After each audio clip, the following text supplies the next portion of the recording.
Pendidikan fisik itu disiapkan agar seorang anak tumbuh kembangnya kuat dan sehat. Jadi isinya itu. Kata Syekh Ulwan, sebenarnya pendidikan fisik ini tidak bisa kalau hanya di sekolah. Harus dimulai dari keluarga. Jadi sejak di rumah. Maka kata beliau, diawali dari nafkahnya sang ayah. Jadi berarti apa yo? Harus cukup biayanya. Untuk sehat itu ya memang perlu sedikit-sedikit biaya. Pak, kalau miskin, kalau lemah, ya itu gunanya ada mekanisme zakat, infak, sodako, dan lain sebagainya. Kalian yang merasa mampu berkelebihan ya harus ringan tangan. Apalagi ini bulan suro, kata orang Jawa ya, saatnya memperbanyak sedekah. Karena memang ya untuk sehat memang perlu biaya. Jadi diawali dari rumah yang nafkahnya cukup. Baik, setelah biaya, ayo mengikuti aturan makan, minum, tidur yang sehat. Sejak kecil dibiasakan begini ya, biar nanti kalau jadi mahasiswa ndak makanan kacau, terus sukanya melekan, terus pagi, siang, malam kopi, terus yang diminum, terus bukan ndak boleh, tapi harus seimbang. Jadi makan, minum, dan tidur. Mahasiswa kan begitu, kadang-kadang kan makannya tidak teratur. Disuruh makan sayuran, yo nasi kucing terus. Ini ada sayurannya Pak. Bungkusnya nasi kucing itu kan daun pisang Pak. Ya ndak kamu makan bungkusnya.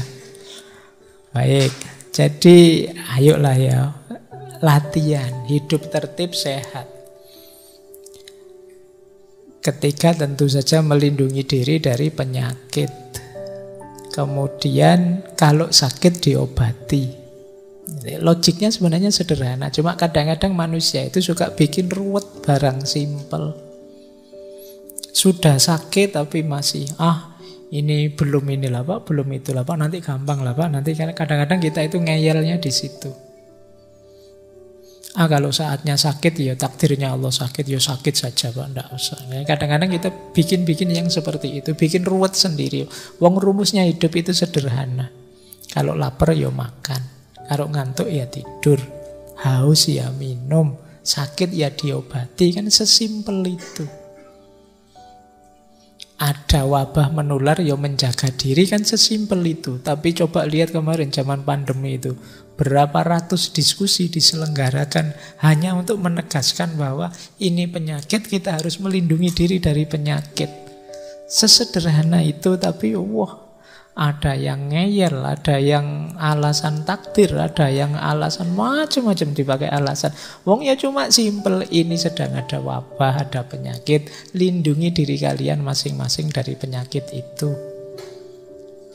Cuma itu, tapi yo memang manusia itu sukanya membuat rumit hal-hal yang sederhana. Makanya kemarin kalau di Tagore kan begitu. Sebenarnya bahagia itu sederhana. Yang sulit itu sederhana tadi. Orang itu tidak bisa hidup sederhana. Hidup ruwet senengane. Baik, terus ini hidup dengan prinsip tidak menyakiti dan juga tidak mau disakiti. Hidup itu ya kalau bisa saling membantu, saling menguatkan, saling mendukung. Terus olahraga. Saya tidak menjelaskan olahraga ini. Saya juga jarang olahraga. Nanti khawatirnya tidak dari hati ke hati. Nanti teman-teman udah, wah Pak Faiz ya malas olahraga ya. Iya aslinya begitu. Yuk ganti kebiasaan yuk kalau bisa ya. Yuk banyak olahraga juga. Kemudian kalau ini saya tidak tahu mungkin dengan strategi masing-masing ya. Tidak melatih anak untuk hedon. Jadi ayo melatih dia agak zuhud, biar tidak mengejar kesenangan terus. Karena memang kadang-kadang kesenangan itu integral di situ, di balik itu ada efeknya. Jadi ketika logik kita hanya mengejar senang-senang saja, kita biasanya juga panen kebalikannya. Maka sejak kecil latihan, kalau orang Jawa menyebutnya latihan tirakat sedikit-sedikit. Biar kalau besar tidak sulit. Kalau diajak berjuang, diajak agak susah sedikit demi tujuan tertentu. Kemudian melatih anak untuk tegas. Siap menjauh kalau ada masalah yang mengganggu. Kalau ada yang merusak, kalau ada yang menyimpang dan lain sebagainya. Karena kadang-kadang lingkungan mendesak kita untuk melakukan hal-hal yang sebenarnya tidak kita inginkan. Itu kalau kita tidak punya jiwa tegas, itu kita mudah terpengaruh. Maka yang terakhir ini kita diminta tegas. Mungkin temennya ngajak melekan misalnya, atau ngajak apa yang tidak cocok, itu kan agak mengganggu kesehatan. Berani tegas, ndaklah, ini sudah jam 10, saya waktunya tidur harus sudah cuci tangan, kemudian cuci kaki, kemudian itu tidak apa-apa wis. Latihan tegas. Ya untuk kesehatanmu, karena idealisme seperti apapun, ketinggian berpikir seperti apapun, kalau kamu sakit sudah tidak ada artinya semuanya. Jadi, maka pendidikan fisik penting. Paling tidak kalian harus mandiri, mampu menjaga kesehatanmu sendiri. Baik, kita lanjutkan ya. Terus yang keempat, pendidikan intelektual. Yang tadi ya, intelektualnya tajam. Apa sih pendidikan intelektual itu? Ya tentu saja membina, melatih cara berpikir agar dia terbentuk secara positif. Baik metode berpikirnya maupun isi pikirannya. Yo isinya ilmu syar'i, ilmu umum, ilmu sosial, ilmu budaya, ilmu filsafat, apa saja ilmu-ilmu itu kan isinya. Jadi kita isi dengan ilmu-ilmu dan kita olah dengan metode berpikir yang benar, yang baik, yang tajam. Ini namanya pendidikan intelektual. Kalian harus latihan berpikir yang benar. Kalau di Syekh Nasih Ulwan, beliau membahas 3 hal tentang pendidikan intelektual ini. Yang pertama, kewajiban mengajar. Ini beliau menyinggung kita semua bahwa, apalagi untuk teman-teman yang mahasiswa ya, kita ini kan sedikit banyak sudah punya ilmu. Siapapun yang diamanati ilmu, sebenarnya dia juga sekaligus mendapat amanat untuk mengajarkannya. Jangan pelit ilmu, kecuali pas waktu UAS. Kalau saat itu tidak boleh, itu namanya nyontek. Tapi terbukalah untuk mengajar siapa saja yang memungkinkan. Tidak usah mikir, Pak saya mau ngajar asal honornya besar, asal kan tidak usah mikir ke situ dulu. Karena ilmu kita itu diberi gratis oleh Allah. Jadi semoga setiap yang berilmu sadar mengajar sekaligus sadar belajar. Sadar belajar itu berarti sadar bahwa ilmuku ini masih harus dikembangkan lagi. Sadar mengajar itu berarti sadar untuk berbagi kebaikan melalui ilmu. Sedekah yang luar biasa menurut saya selain sedekah harta benda, itu sedekah ilmu. Jadi kalau kalian memang punya momen untuk berbagi ilmu, semoga tidak pelit. Karena peradaban manusia itu tegaknya dengan ilmu. Kalau orang-orang berilmu mulai pelit dan penuh perhitungan, misalnya hanya mau ngasih ilmu kalau yang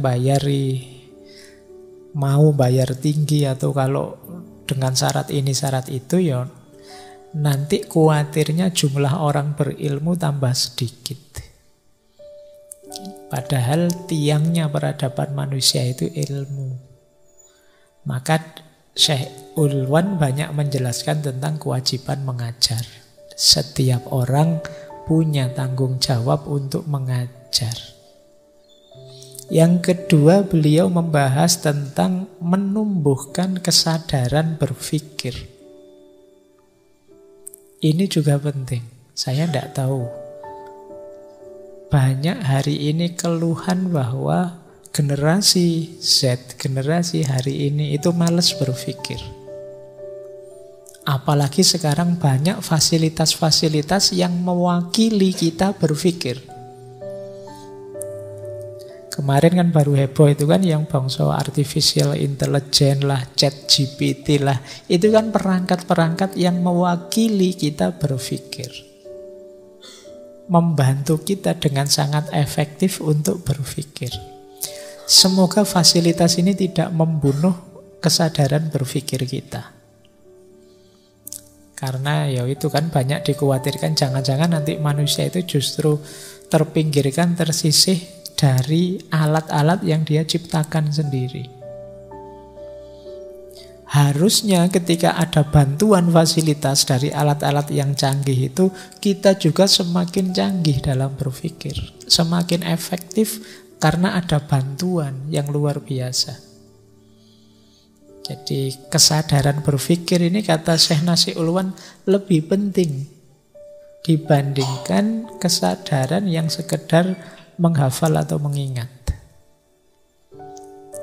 Menghafal penting, mengingat-ingat materi penting, tapi kalau hanya menghafal saja tanpa mampu mengolah, tanpa punya kemampuan berpikir, ya kita mungkin seperti tape recorder atau seperti rekaman HP yang tidak berkembang. Justru dengan kemampuan berpikir, ketika informasi masuk kita bisa mengolahnya. Ilmu berkembang itu ketika manusia punya kemampuan berpikir. Maka kesadaran berpikir jadi kunci. Yang ketiga, kesehatan akal atau kesehatan otak. Ini juga diwanti-wanti benar, diingatkan benar oleh Syekh Nasih Ulwan. Jangan sampai akal kita ini sebagaimana jasad. Kayak tadi ya, wah kita tiap hari hanya minum kopi, tidak pernah makan, makanannya tidak bergizi semua. Otak kita juga begitu. Ayo kita isi yang bergizi-bergizi. Beliau ini mengeluhkan, kok generasi hari ini kadang-kadang yang diisikan di kepalanya itu hal-hal yang tidak berguna. Ada pornografi lah, ada berita-berita yang tidak penting lah ada. Nah, ini saya tidak tahu isi kepalamu apa. Tapi dari koleksi HP-mu kelihatan lah ya. Yang kamu lihat tiap hari ya paling yang begitu-begitu. Nah, ini hubungannya dengan kesehatan akal kita. Kenapa? Yang sering kita bahaskan bahwa isi pikiran kita dan cara berpikir kita itu menentukan gaya hidup, siapa diri kita, perilaku kita. Perilaku kita itu nanti menentukan seperti apa wajahnya dunia kita ini. Jadi kita kalau lihat apa-apa itu kan tergantung framework kacamata berpikir kita. Misalnya saya punya kacamata berpikir anti teknologi misalnya. Itu kan framework namanya. Begitu ya laptop ini saya mesti bencinya setengah mati. Ini produk-produk. Nah, karena cara berpikirnya anti teknologi. Ini merusak peradaban saja. Manusia jadi hancur karena ini. Ya, itu karena anti teknologi. Demikian juga kalian. Kalau isi pikiranmu jelek-jelek, jahat-jahat, yang porno-porno, ya isinya begitu. Lihat apa gitu, wah bayangan saya kayak lihat Pak. Itu karena pikiranmu begitu. Makanya kita sering pakai istilah pikirannya ngeres. Kalau pikiran itu sudah ngeres, sudah isinya yang begitu-begitu, Nggak usah nunggu lihat gambar-gambar orang nggak pakai baju. Orang pakai baju lengkap pun pikirannya ke sana. Kira-kira isinya kayak gimana ya Pak? Ayo pikiranmu ke situ. Jadi ini penting, kesehatan otakmu, kesehatan akalmu. Kalau tiap hari kamu suplai dengan hoax, yo itu yang akan kamu bunyikan setiap melihat sesuatu. Atau jangan-jangan misalnya frameworkmu framework politik. Kubu sana dan kubu sini. Grup ini dan grup itu. Jadi kemana-mana ketemu orang, kamu selalu begitu. Ini mesti kubu ini ya. Wah, kalau itu. Wah, kalau ini kubu ini. Jadi semua orang kamu klasifikasi begitu. Kenapa begitu? Frameworkmu itu. Jadi ini cebong apa kadrun? Istilahmu kan begitu sekarang. Jadi ya karena kamu memasukkan itu di kepalamu. Itu yang dimaksud kesehatan otakmu, kesehatan akalmu. Jadi pendidikan intelektual itu nanti hubungannya dengan 3 ini, kata Syekh Nasih Ulwan. Baik, kita lanjutkan. Nah, sekarang beliau menjelaskan lagi pendidikan mental atau pendidikan kejiwaan. Jadi pendidikan mental ini kita mendidik anak sejak dini biar dia bisa hidup toleran, bertanggung jawab, tidak penakut, mandiri, sering menolong, akhlaknya baik. Itu berarti jiwanya positif. Jadi isinya pendidikan mental ini menenteramkan, menyehatkan jiwa.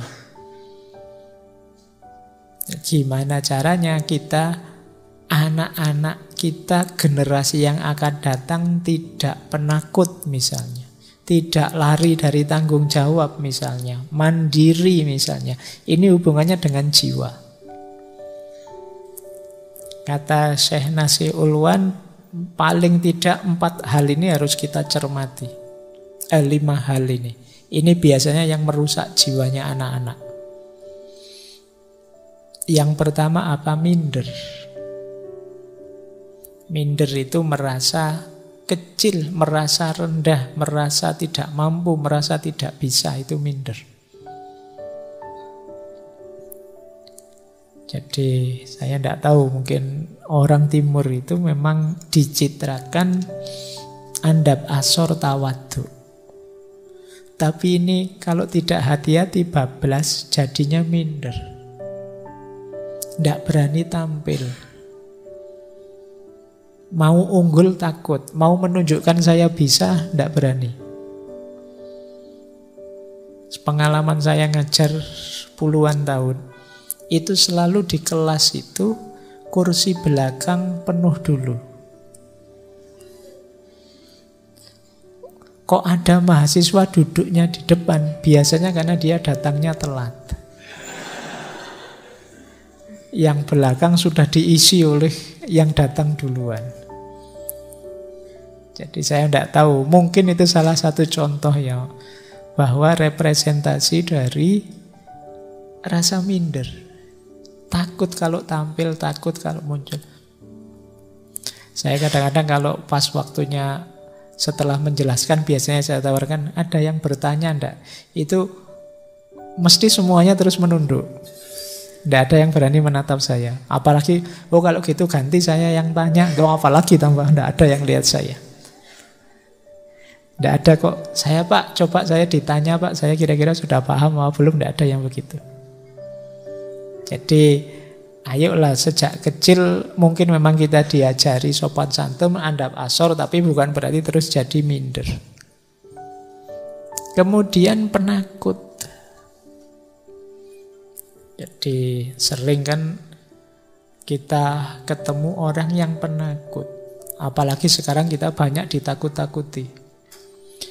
Kemarin saya baca, saya tidak tahu benar apa enggak ya, bahwa di Indonesia ini selain yang lucu-lucu, yang paling laku dan yang politik itu yang paling laku di kita itu yang horor. Yang ngeri-ngeri, yang takut-takut. Film paling laku sepanjang masa di Indonesia ya film horor. Kita senang ditakut-takuti. Kita senang takut. Jiwa kita kadang-kadang tumbuh dengan takut. Diminta ini takut, dianu itu takut, didorong untuk melakukan apa terus takut. Kata Syekh Nasih Ulwan, ada sih beberapa tips untuk mengatasi jiwa penakut. Kata beliau yang pertama, kuatkan imannya. Ketika orang kenal, dekat dan sadar hadirnya Allah, apa sih yang menakutkan kalau kita senantiasa sadar hadirnya Allah, sadar didampingi terus, dilindungi terus oleh Allah. Maka jalan untuk mengatasi jiwa penakut itu kesadaran ilahiyah. Yang kedua, sejak kecil bebaskan dia, anak-anak, biarkan dia menjalankan tugas dan bertanggung jawab sesuai levelnya. Ini nanti ketika dia besar, dia jadi kuat untuk menghadapi apapun. Karena sejak kecil dia sudah dilatih bertanggung jawab menjalankan tugas. Tidak lari dari tanggung jawab. Karena kadang-kadang kan di kita itu kan kalau begitu waktunya bagi-bagi tugas kan semuanya milih yang paling gampang. Yang paling enteng. Saya ini saja, saya itu saja. Biasanya dipilih yang enteng. Kadang-kadang jangankan yang serius-serius, kadang-kadang untuk yang hal-hal yang sebenarnya yang lebih utama yang maju ke depan itu banyak yang milih mundur, seperti waktu disuruh ngimami misalnya. Sebenarnya semua bisa ngimami, tapi begitu waktunya ngimami, saya sering ngalami itu sih di mall di mana waktu sholat itu mesti perlombaan jempoli temennya. Silahkan yang sana, wah silahkan, enggak, wah silahkan. Jadi sholatnya tidak mulai-mulai 10 menit cuma adu jempol ini ya. Ayolah gitu. Kok ya saya ikut-ikutan jempoli loh kalau gitu. Wong tinggal maju. Kadang-kadang itu takutnya apa sih? Kan kita tidak beralasan, tapi karena ya itu tadi. Nah, ayo latihan berani mengambil tanggung jawab. Yang ketiga, jangan sering menakut-nakuti anak-anak. Hati-hati loh, ada macan nanti ke sana. Wah, ada hantunya loh. Kita kan simpelnya begitu untuk membuat anak-anak tunduk dan patuh. Jadi ayolah kita pakai yang lebih positif untuk adik-adik anak-anak kita. Kemudian biarkan dia bergaul dengan orang lain, tidak masalah. Biar dia tidak minder, tidak takut di hadapan orang lain. Dan ajarkan kisah-kisah tokoh yang pemberani. Nah, ini tips-tips dari beliau mengatasi jiwa yang penakut. Kemudian rendah diri, hasut. Hasut itu penyakit yang agak berat. Apalagi kalau anak-anak punya jiwa ini. Takut, hasut itu kan gimana caranya rivalku jatuh, rusak, hancur. Aku hancur juga tidak apa-apa. Nah, misalnya sejak kecil iri lihat temannya punya mainan bagus misalnya. Terus dia pinjam tidak boleh, terus dirusak saja biar semua tidak main. Itu hasut. Jangan biarkan adik-adik kita tenggelam dalam jiwa hasutnya. Dan yang terakhir, pemarah. Biasanya jiwa pemarah ini muncul dari kekecewaan terpicu oleh lingkungan sekelilingnya. Kita harus menghindarkan adik-adik kita dari hal-hal yang merusak ini. Ini menghancurkan keseimbangan jiwanya. Harus dihindarkan, kata Syekh Nasih Ulwan.